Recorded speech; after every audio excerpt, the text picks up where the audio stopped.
I would have preferred that we would have been able to find 71 votes in the House to put a constitutional amendment question to the voters in November.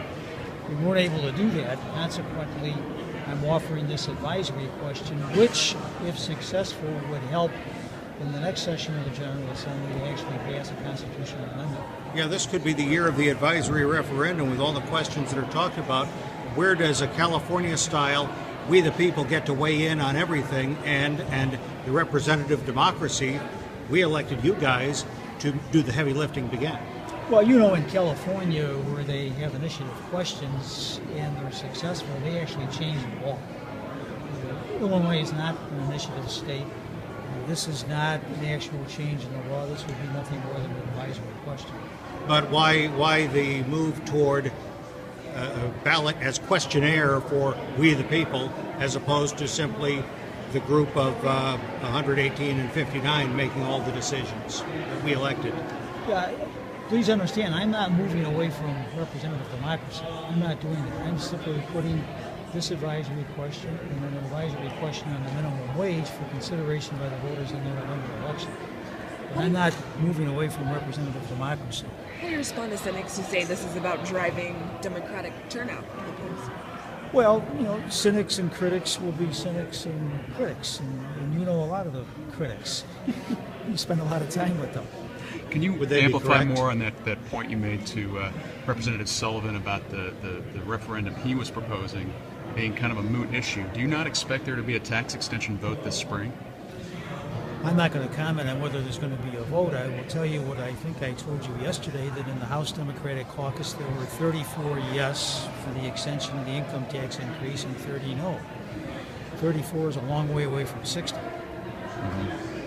which is the reason that I instructed our appropriation chairs to go back to the drawing board and work to develop an alternative budget.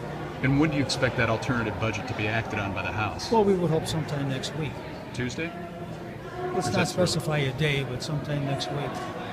Could this referendum, keeping this issue alive, help bring more members on board to vote for an extension of the tax increase?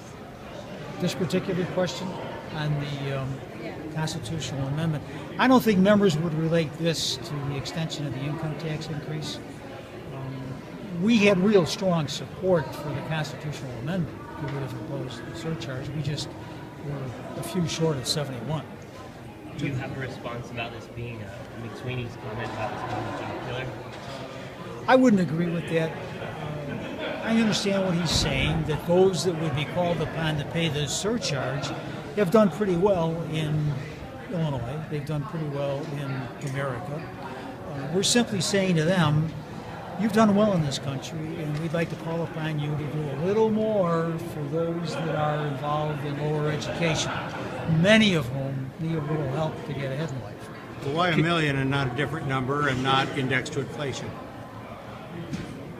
Well, two reasons. A million seemed like a good number. In terms of indexing to inflation, why it would not have been as productive long term. Now, to build on Monique's question, how will this drive turn out? That's up to the voters. It's up to the people who know about it and decide to go to the polling place. Speaker, have you met with President Preckwinkle yet? And can you give an outlook as to what the chances are of passing this county pension plan?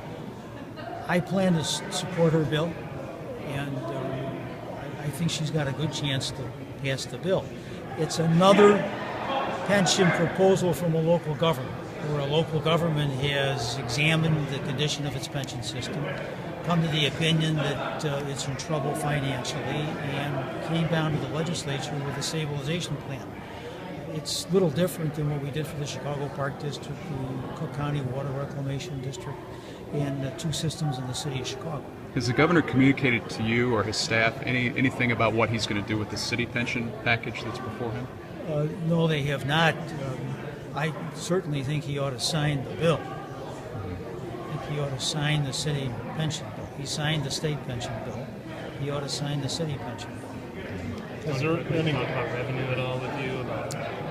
Talked about a pension bill. Is there any chance of doing downstate police and fire pension changes this year? That's under discussion in the Senate under the leadership of Senator Link. And so we're waiting for a word from the Senate on what ideas they may come up with. Leader Durkin says he doesn't think this idea of moving to a budget that meets the revenue caps is a sincere effort. He said this is end of session gamesmanship, but he said you talked to him last night. Can you respond to that? It certainly would help if he and his people would join with us to draft a budget which would be consistent with the revenue estimates that we've adopted. Traditionally, budget making in the Illinois legislature has been a bipartisan matter, and it would certainly help if you would join us. But he says that, I mean, they've been excluded so far, and he doesn't Well, think no, this is much they really weren't excluded. They were invited to all the working group meetings. Some of the Republicans attended, some didn't. When it came to decision making, why many of them absented themselves. So they were clearly invited to participate. They're invited now. And I would hope that when I go to these working group meetings, there'll be Republicans there. Do you expect floor action on Representative Nekritz's capital construction proposal? The issue with the gas tax? Where's the matter now? Well, I mean, what do you expect to happen with this capital construction issue that Representative Nekritz is talking about? What's your sense of where we're headed with that? Right, so what's the nature of the proposal? Well, Use the sales tax on gasoline and divert it. So is it before the Revenue Committee? Yes. It is? Yes. have you not heard of this? Oh, I know about it. I know Well, about what's the your outlook of it? proposal. What I'm getting to is a good place to start would be a vote here in the Revenue Committee. And so if the Revenue Committee were to approve it, it would enhance his chances of passage on the floor. Do you expect that to happen at some point? I'm not offering any predictions.